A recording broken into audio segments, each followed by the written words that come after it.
بسم الله الرحمن الرحيم نحمده ونصلي ونسلم على رسوله الكريم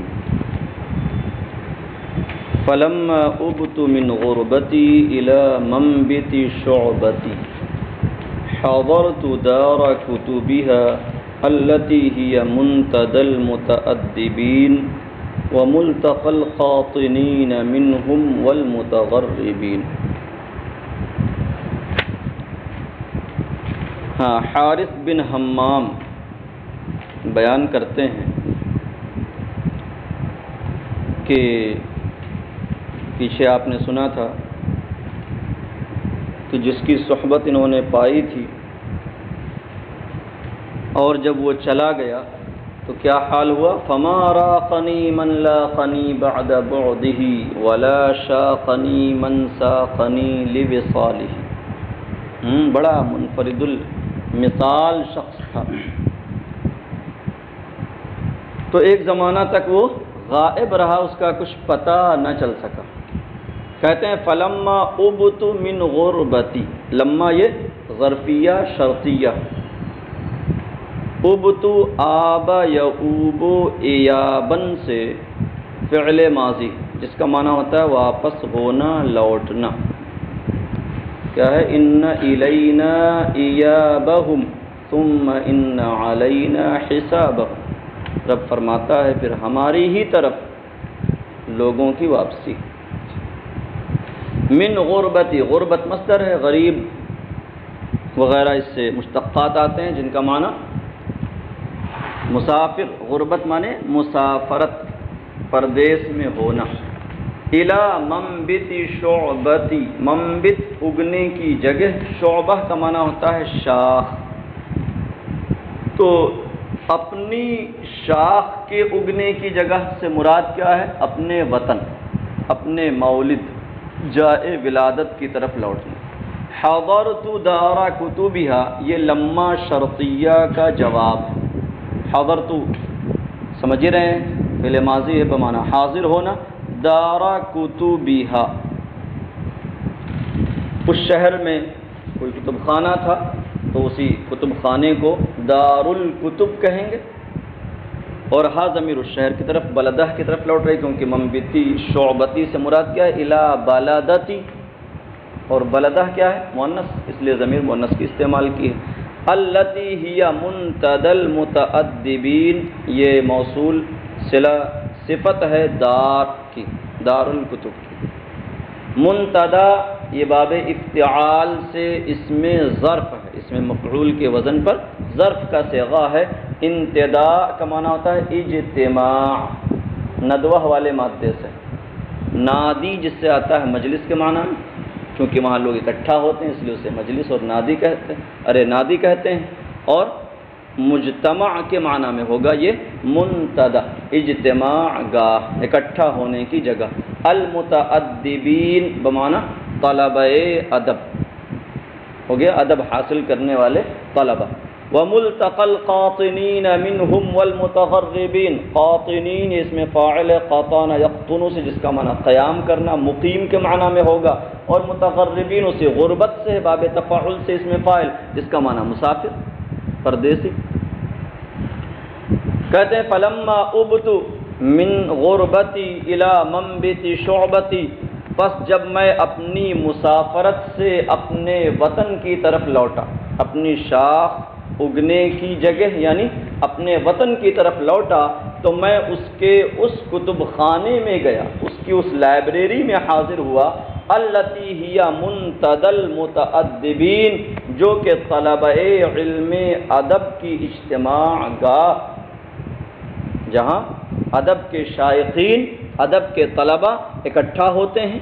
وَمُلْتَقَى الْقَاطِنِينَ مِنْهُمْ وَالْمُتَغَرِّبِينَ، اور ان میں سے مقیم اور مسافر طلبہ کا سنگم ہے، ان کے ملنے کی جگہ. تو ہر جگہ جو مقیم طلبہ ہوتے ہیں ان کے رہائش الگ جگہ ہوتی ہے. عام طور سے شہر والے اپنے اپنے گھروں میں رہتے ہیں. جو باہری طلبہ ہوتے ہیں ان کی رہائش کا الگ انتظام کیا جاتا ہے. لائبریری وہ جگہ ہوتی ہے جہاں دونوں کو اپنے اپنے استفادہ کے لیے پہنچنا ہے، تو اس طریقے سے وہ مقیمین اور متغربین یعنی مسافر دونوں کی ملاقات کی جگہ ہے۔ تو کہتے ہیں کہ میں اس کتب خانے میں حاضر ہوا جو کہ طلبہ ادب کی اجتماع گاہ ہے اور ان میں سے مقیموں اور مسافروں کا ملتقى ہے، ان کے ملاقات کی جگہ۔ فدخل ذو لحیۃ کثہ وہیئۃ رثہ فسلم علی الجلاس وجلس فی اخریات الناس۔ لحیہ بمعنی داڑھی، جس کی جماعت یہ لحا، اعلیٰ حضرت علیہ رحمۃ و رضوان کا ایک رسالہ ہے لمعۃ الضحیٰ فی اعفاء اللحا، اور یہ نام انہوں نے رکھا ہے حدیث شریف سے اقتباس کرتے ہوئے۔ حدیث شریف میں آیا ہے اعفوا اللحا وقصوا الشوارب، داڑھیاں بڑھاؤ اور مونچھوں کو پست رکھو۔ کثہ مانے گھنی، وہیئۃ رثہ، رثہ مانے بوسیدہ، تو حیۃ رثہ مانے بوسیدہ حیت اور حالت۔ فسلم علی الجلاس، فعال کے وزن پر یہ جالس کی جمع ہے، جیسے طالب کی جمع طلاب، کافر کی جمع کفار، ویسے ہی جالس کی جمع جلاس۔ وجلس فی اخریات الناس، اخرى کی جمع ہے اخریات بمعنی منتہا، پچھلا حصہ۔ فدخل ذو لحیۃ کثۃ وہیئۃ رثہ، تو اس کتب خانے میں ایک گھنی داڑھی اور بوسیدہ حالت والا شخص داخل ہوا۔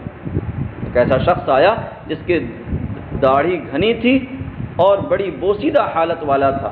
فسلم علی الجلاس وجلس فی اخریات الناس، تو وہ لوگوں کو سلام کر کے، لوگوں کے بیٹھنے والوں کو سلام کر کے لوگوں کے آخر میں بیٹھ گیا، بالکل پچھلی صف میں وہ بیٹھ گیا۔ ثم اخذ يبدي ما في بطابه ويعجب الحاضرين بفصل خطابه۔ اخذ یہ افعال شروع میں سے ہے، یبدی ابدا، یبدی مانے ظاہر کرنا، ما فی وطابه، وطاب کہتے ہیں ظرف کو، برتن کو، یہاں ظرف سے مراد عقل کا برتن ہے۔ وَيُعْجِبُ الْحَاضِرِينَ بِفَصْلِ خِطَابِ، اعجب يعجب مانے حیرت میں، تعجب میں ڈالنا، بفصل خطاب ہی، فصل کی اضافت جو خطاب کی جانب ہو رہی ہے، اضافت الصفت الی الموصوف، فصل خطاب کہیں گے واضح کلام کو، واضح گفتگو کو۔ ثم اخذ یبدی ما فی بطابہ، تو وہ اسے ظاہر کرنے لگا جو اس کے برتن میں تھا، یعنی اس کے اندر، سمجھ رہے ہیں، جو صلاحیت تھی اس کا وہ اظہار کرنے لگا اور حاضرین کو اپنے واضح کلام سے، اپنی واضح گفتگو سے تعجب میں ڈالنے لگا۔ کیا گفتگو اس نے کی؟ اسی کا کچھ بیان۔ فقال لمن یلی، یہاں برائے تفصیل، فقال لمن یلی ما الکتاب الذی تنظر فیہ،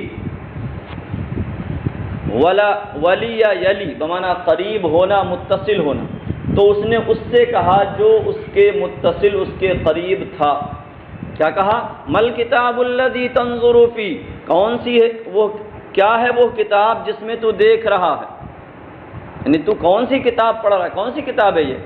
مل کتاب الذی تنظر فیہ، کون سی کتاب ہے جس میں تم دیکھ رہے ہو، نظر ڈال رہے ہو؟ فقال دیوان ابی عبادہ المشہود لہ بالاجادہ، تو اس نے کہا یہ مشہور زمانہ ادیب اور شاعر ابو عبادہ بحتری کا دیوان ہے، المشہود لہ بالاجادہ، جس کے لیے عمدہ گوئی کی شہادت دی گئی ہے۔ المشہود یہاں اعراب بھی لگا دیا ہے ضمہ، یہ بتانے کے لیے کہ اسے دیوان کی آپ صفت بنائیں، تو یہ بڑا مشہور شاعر گزرا ابو عبادہ بحتری، اسی کا دیوان وہ پڑھ رہا تھا۔ کہا المشہود لہ بالاجادہ، جس کے لیے عمدہ گوئی کی شہادت دی گئی ہے۔ فقال هل عثرت له فيما لمحته على بديع استملحته، عثر يعثر کا معنی ہوتا ہے آگاہ ہونا، خبردار ہونا۔ فیما لمحته، لمح یلمح، فتح یفتح سے، جس کا معنی نظر ڈالنا، دیکھنا، اسی سے کلمح البصر، لمح البصر ہی آ رہا، نظر کا ڈالنا، آنکھ سے دیکھنا۔ علی بدیع استملحت، یہ علی متعلق ہے عثرت فعل سے، نہ کہ لمحت سے۔ حل عثرت علی بدیع ہے، اے حل اطلعت علی بدیع استملحتہ، بدیع معنی نادر و نایاب، جمع بدائع آتی ہے، عجیب و غریب۔ استملحتہ یہ ملاحت سے ہے، باب استفعال سے بنایا گیا، کسی چیز کو ملیح یعنی اچھا پانا۔ یہاں استملاح میں باب استفعال کی خاصیت وجدان ماخذ کی پائی جا رہی ہے۔ فقال، تو اس نے کہا هل عثرت له فيما لمحته على بديع استملحته، کیا تو نے اس میں جو دیکھا اس کے کسی عجیب و غریب چیز پر آگاہ ہوا، کسی نادر و نایاب چیز پر تو خبردار ہوا جس کو تو نے ملیح اور عمدہ پایا ہو؟ نہ جو کچھ پڑھا اس میں کوئی عجیب چیز تمہیں نظر آئی؟ قال نعم قوله كأنما يبسم عن لؤلؤ منضد او برد او اقاحی، اس نے کہا ہاں، اس کا یہ شعر دیکھیے کتنا بدیع اور کتنا ملیح ہے۔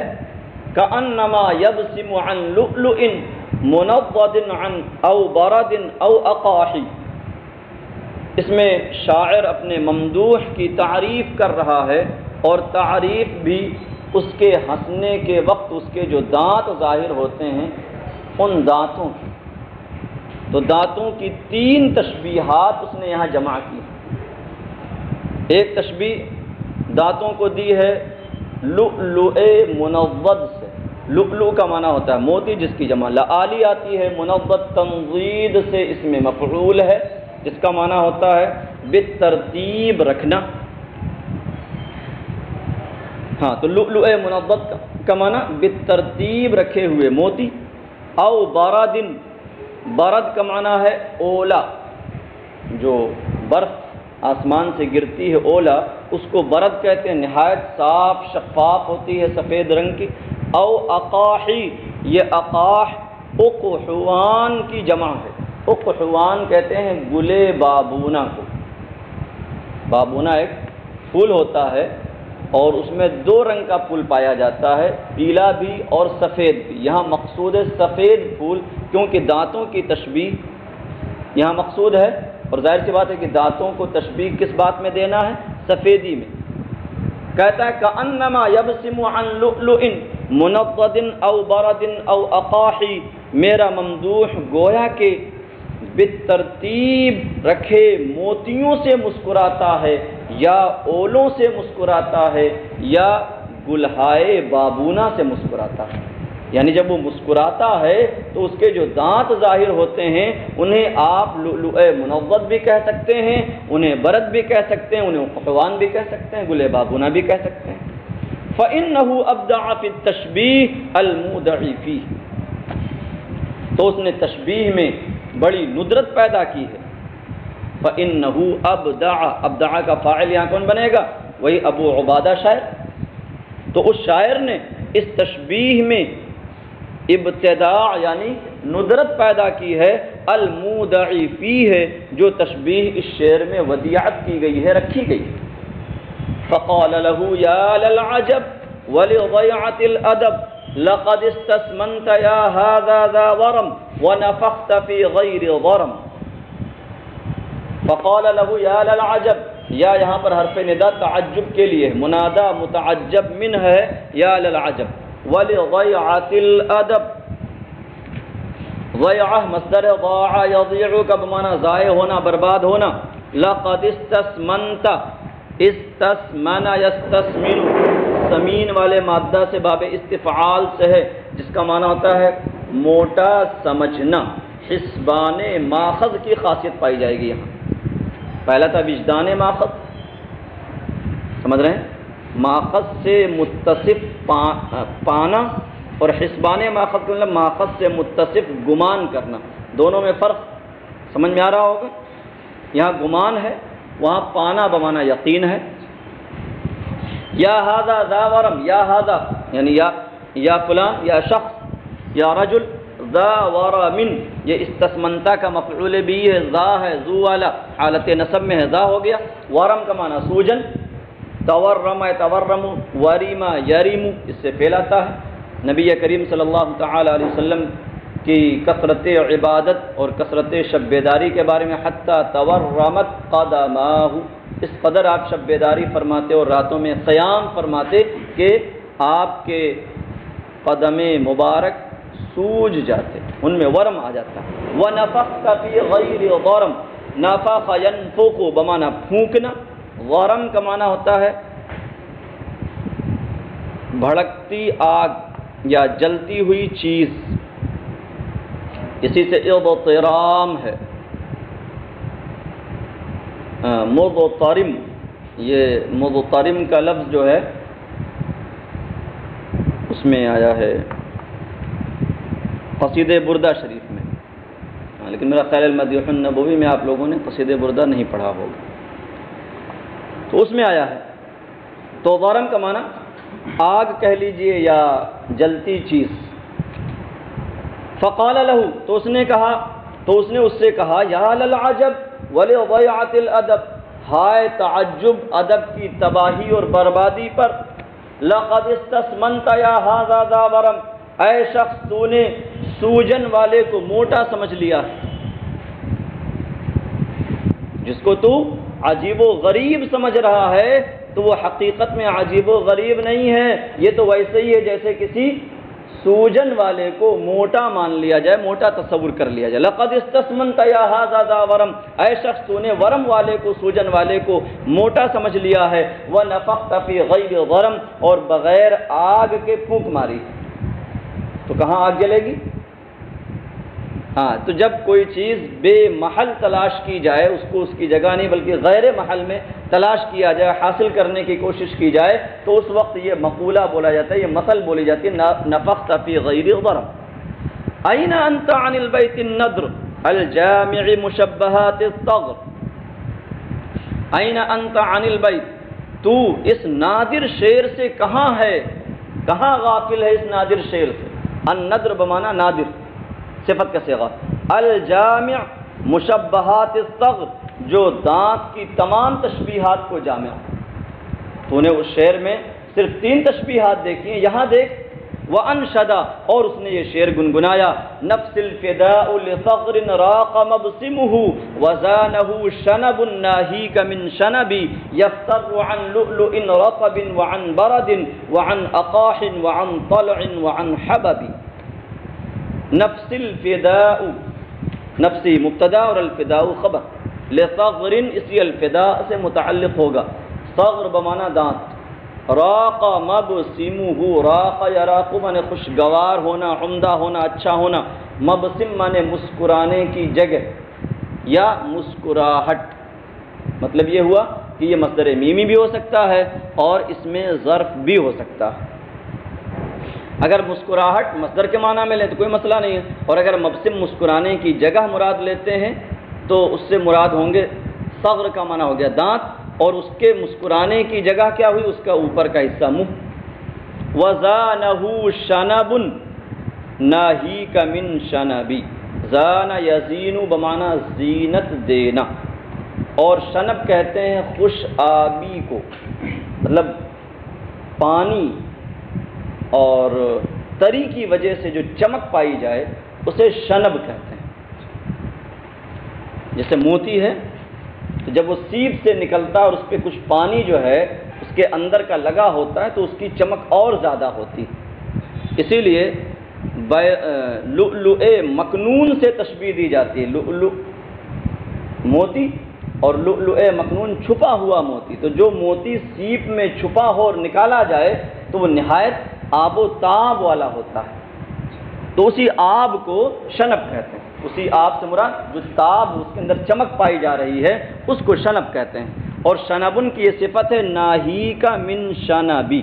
ناہی یہ کافی کے معنی میں، ناہیک من شنبن، چونکہ یہاں شنب 2 بار نکرہ کے طور پر آیا ہے، اور کہا گیا کہ نکرہ جب دوبارہ نکرہ کی صورت میں لایا جائے تو دونوں سے الگ الگ شے مراد ہوتی ہے، وہی چیز نہیں مراد ہوگی۔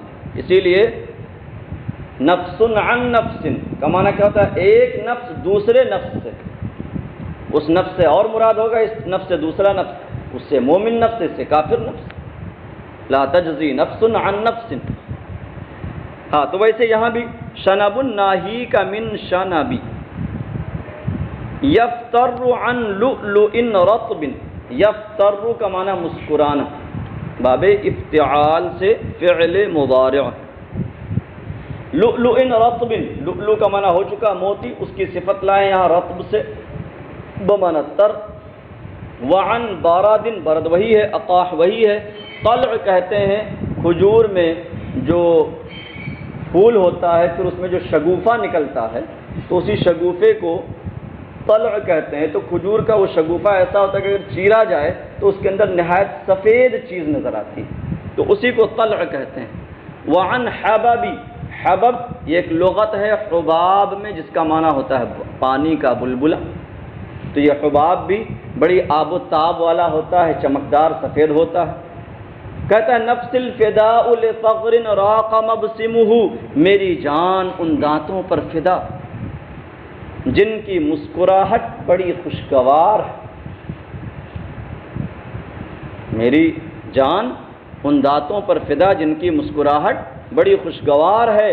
وزانہ شنب ناہیک من شنبی، اور جسے ایسی خوش آبی نے زینت بخشی ہے کہ وہ تجھے دیگر خوش آبی کے مقابلے میں کافی، یعنی مزید خوش آبی کی ضرورت نہیں، ناہیک من شنب، جو تمہیں دوسری خوش آبی سے کافی ہے، تو چونکہ وہ روکنے والی ہے نا، ایسی کافی ہے کہ اب دیگر کی حاجت نہیں، اس لیے یہاں پر ناہی لایا گیا، تو ناہی بمعنی کافی بھی استعمال ہوتا ہے۔ یفتر عن لؤلؤ رطب، وہ مسکراتا ہے تر و تازہ موتی سے۔ اب موتی کو جب اوپر صرف لؤلؤ تھا، یہاں لؤلؤ رطب کہہ دیا، اس کی چمک میں اضافہ ہو گیا۔ یفتر عن لؤلؤ رطب، وہ مسکراتا ہے تر و تازہ موتی سے، وعن برد، اور اولوں سے، وعن اقاح، اور گلہائے بابونا سے، وعن طلع، اور کھجور کے شگوفے سے، وعن حببی، اور پانی کے بلبلے سے۔ وہاں 3 تشبیہات تھیں، یہاں 5 تشبیہات، وہاں او کے ساتھ تھی، یہاں واو کے ساتھ۔ وہاں او کا مطلب یہ تھا کہ اس سے یا اس سے یا اس سے، اس بات کا احتمال ہے کہ تینوں نہ ہوں، اگرچہ تینوں جمع بھی ہو سکتی ہیں، سمجھ رہے ہیں کہ او منع خلو کے لیے ہو تو تینوں جمع ہو جائیں، ایسا ہو سکتا ہے۔ اور یہاں واو کا استعمال کیا کہ 5 تشبیہات جمع ہیں، لہذا اس کے اندر اور زیادہ ندرت پیدا ہو گئی، اسی لیے اس نے کہا تھا کہ اینا انت عن البیت النضر الجامع مشبہات الصف۔ تو یہاں تک رکھیں، باقی انشاءاللہ اگلے اسباق۔